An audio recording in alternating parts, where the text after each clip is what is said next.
Okay. Tukwebaza nnyo gwe akyali ku ABS TV webale kubanga munange ABS gwa sana gamba nti ojja kubanga otega ABS TV every day every night nga gyobeerako. Tuli basanyufu nnyo era tugamba nti Mukama Katonda akuddizeewo era akuwemu ekyosinga okwagala ennyo. Yesu olunaku olwaleero ate era nga ndi ne muganda wange tujja kubanga tulina ebintu byetutematemamu awo byagenda okubanga atuyambako okutematemeramuko atumanyisa ebintu ebimu bye tubadde tumanyi. Angelo twalidde gundi zinesooka obuze ku bantu. Mwebale mwena kubeera nga mukyala wa ABS TV program amakyama malungi amanyi agamye nze Angelo Philip. Twalidde Christmas. Tuyise muganda lero na first yawedde buli kimu ne kigwa abantu ne bali enyama yaabwe buli kimu. Kate sawa zo tuli kugundi ku inflation kye kimu Luganda. Bazajanje badenga okulinya oba okuka kw'emiwendo gy'ebintu mu Uganda. Naye ate nga tikigambibwa nti mu butuufu essaawa zino okwambuka kw'ebintu mu Uganda mu mwaka gwe tubaddemu 2019 kigambibwa nti guyambuseemu. 2019 December probably kubanga December November yaliko wansi inflation nga badde kugambye kino kati okulinya kw'ebintu okuka kw'ebintu mu November ebintu byalinyako ebbeeyi ate tebyatuuka nnyo bwekibadde mu December ebintu bingi byalinya ebbeeyi naye nga kigambibwa nti n'okusingira ddala ekyaleeta ebbeeyi y'ebintu okulinya ebirime bye byaleeta ebintu ebirala okubeera nga birinya ebbeeyi. Ebirime byaleetera amafuta okulinya ebbeeyi byaleetera ebisale oba transport bw'okozesa okulinya ebbeeyi kati nga buli omu kyalina nti bwe bamuseera ebirime jjukira bye byali bigenda okukozesebwa mu kulya ennaku enkulu ng'amatooke emiceere kati bwe bibeera nga birinya kitegeeza buli basedde naye akola ki aseera so mu mbeera eyo buli omu abeera aseera ekiki kyabeeramu. Kuba okusinziira ku gundi ku information yavudde ku gundi ku Uganda Bureau of Statistics abakwasaganya ku by'embalirira by'eggwanga bigamba ate amafuta gayambuseemuko nnyo galinga ku 8.8%. Lwaki ekintu ekibeerawo ekyo ate nga tulina amafuta bane waffe mu Uganda ki ekiganyi Angelo? Ate era nga badde ngambye mu November amafuta gali ku 7.4%. Kati then mu December ne gagenda ku 8.8 nti abantu demand y'abantu abadde baagala okutambula ebadde waggulu ate nga bamanyi lawyer Kamasi nti no when the demand is high then supply nayo ebeera ki high.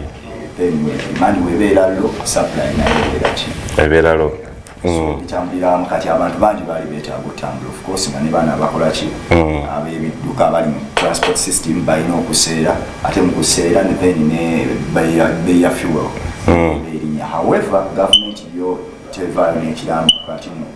government tegamba ba petrol station oba abatunda amafuta bali mu business yaabo y'amafuta nti mulinyisa ebiseera by'ennaku enkulu ne baba aba taxi oba abalisi baasi oba bali mu bizinesi ya transport be balimisa ne bali abali mu amafuta bo tebakola ki gavumenti eba tekimanyiiko nti amafuta nti galinye ekimanyako naye si esettinga prices nti mo kati Christmas etuuse aba taxi bwe mbadde mutwalira abantu emitwalo 2 mbatwalira 3 kitegeera oba ali badogera mu kyalo kyamu ab'e Masaka ng'ogenderawo nga mu kitundu kumu ebiseera awo by'ennaku enkulu n'otuuka ng'ogenderawo emitwalo 2 kubeera kigambibwa nti Masaka mu December ono Masaka Gulu ne Mbale gundi ezo Masaka ne Gulu be basinze okubeera registered mu kusitula gundi inflation eyo naddala when it comes to fuel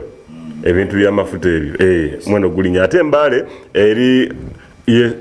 kwegamba ku mu district zonna ye yasembye okuba nti iyo yabaddeko wansi ebintu tebyabadde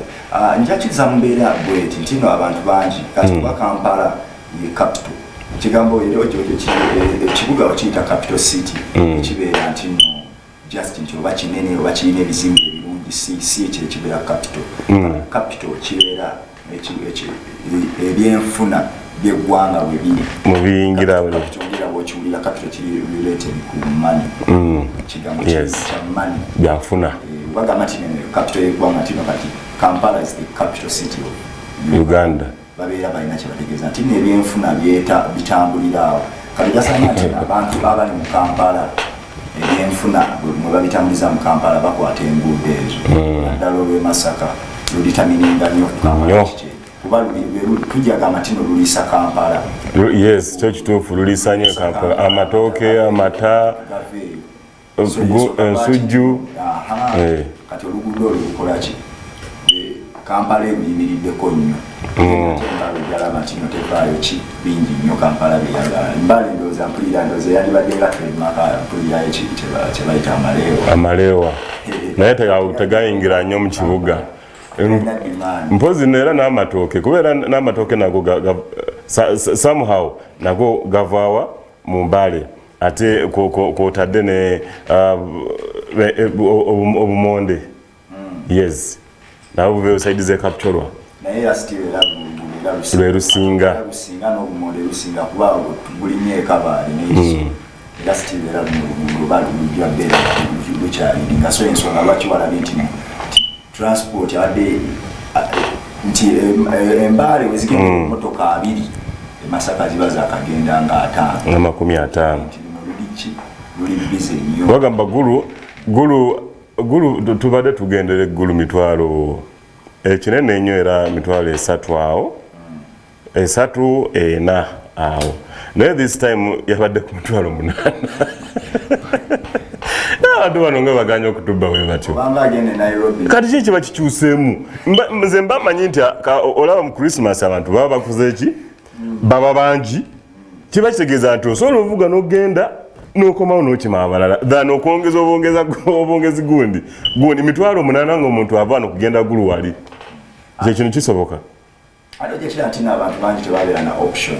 nti mu kiseera ekyo tabeera nnyo na option nti aba yeetaaga okugenda okulaba famire ye lunaku enkulu famire alina okugira tabeera na option kati ne bamuseera abajja kukiriza olina abantu 9 kiseera kyekimu n'okukomawo kati komawo kya bbeeyi kati tuli mu aftermath. Nze wali yaŋŋambye yabadde agenda Arua ku lunaku lwennyini wa Christmas naye agenda atambulidde mitwalo gumu kitundu mu kugenda ku lunaku lwa Christmas lwennyini bagamba ate nga baneegayirira jjamu tugende naye okomawo baba kimanyi kino gwe yagenda okolera Kampala olina okudda weetaaga okudda okola emirimu okosibakira kuseera so yeyo aftermath yakienkulu kino bakozesa advantage nti buli muntu abeera ayaayaana buli muntu aba ayagala otambula buli muntu aba ayagala okulya buli muntu aba ayagala okwambala obulungi kati buli alina kyatunda mu ebyo yazezesa abeera ajja kiseera webyentambula webyemyambala n'owebyokulya katudde wali ku gundi ku Uganda Bureau of Statistics lwaki ebiseera ebisinga era nze ntera nnyo okulaba gundi report nga era ekwata nnyo ku November December lwaki January bamulekayo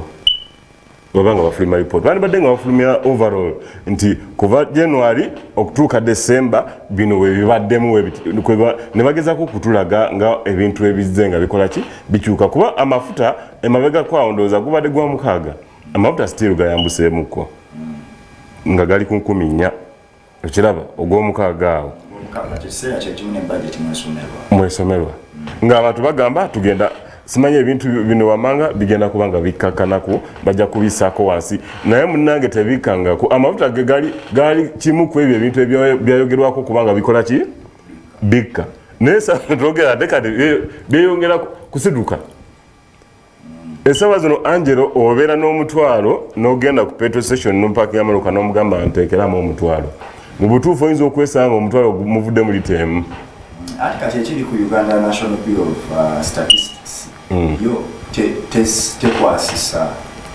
mateeka oba tekwasisa mpisa oba kukola ki wabula yo eriwo ku registeringa ebivuddemu iringana numbers nti nno ejja kukola report egambe nti nno mu December obubenje okwetooloola eggwanga obubenje 3,000 etejja kukola nga ambulance tino ejjekola ki ebyesomba abantu ekyalo kya numbers ku recordinga numbers nti nno wano mu kiseera bwekitya amafuta galina gagenda ku bbeeyi nti wano eno abantu abawera bwe bati baafa kitegeera ensonga lwaki nti nno omuntu naafuna akabenje kukubo tojja mutwala butwazibwa bwemuzibu olina okusooka omutwala ku ddwaliro mu mateeka n'aregisitaringibwa n'abeera nti no bamuteeka mu baki mubafudde oba oliawo n'afuna ne certificate of death. Waliwo omukwano gwange yaŋŋambye nti ne Eddie mwababeera ku TV lwaki temuleeta abantu bano bajja batubuulire ensaasaanya ebeeramu mu Desemba